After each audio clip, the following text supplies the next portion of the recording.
Hello and welcome to the Futurist 3D video and training series. My name is Jeff Christiana and this is a video number 5 of the Skeinforge 47 video series on how to use chamber.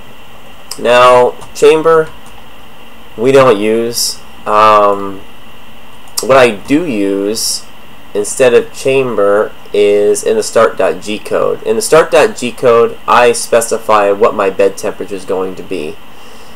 And you can activate this chamber and you can go in here and say what your bed temperature is going to be. When you regenerate your G code, it's going to place that bed temperature throughout. Maybe it's in 1 or 2 spots, I'm not sure. But there's also all these other type of things, the bed temperature, and I don't know exactly what these mean. I know this one will set the bed temperature, but bed temperature begin change height and end change height, I'm not sure what that means. It's not in the documentation and I don't use this.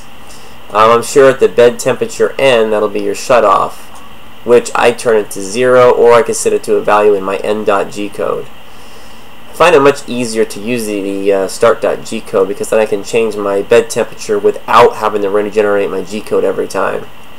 Chamber temperature, if in later TF3D printers we will have this feature to where you're going to heat the entire chamber and not just the bed to keep your object from warping. So this will be a future feature.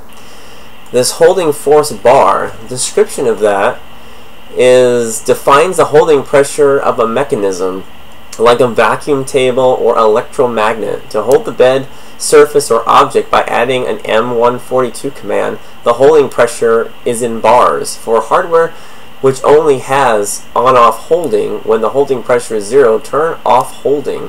When the holding pressure is greater than 0, turn on holding. So this is these are all future applications. I'm going to show you here where I go and set my bed temperature. This is just a little more advanced. We might use a few of these features in the future, but right now it is unchecked and we don't use that. So we're going to back out.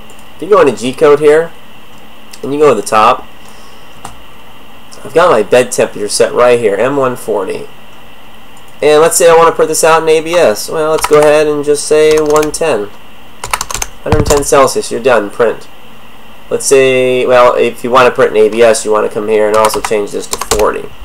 So this is your tip temperature, this is your bed temperature. Simple as that, and you just print. So part of the tip temperature, you're going to have to look at your temperature video. Take a look at the temperature video and look at your temperature tab because you're going to want to make changes to that too. So it's not as easy as just changing this value unless you turn off the temperature value checkbox in Skeinforge, and you can check that temperature video and that'll show you how to do that.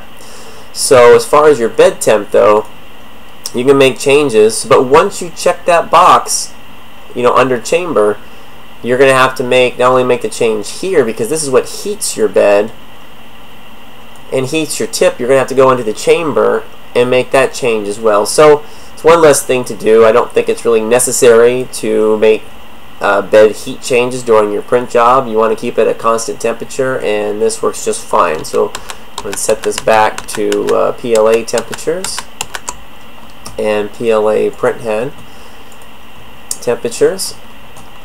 So that is the chamber feature. We'll see you in the next video.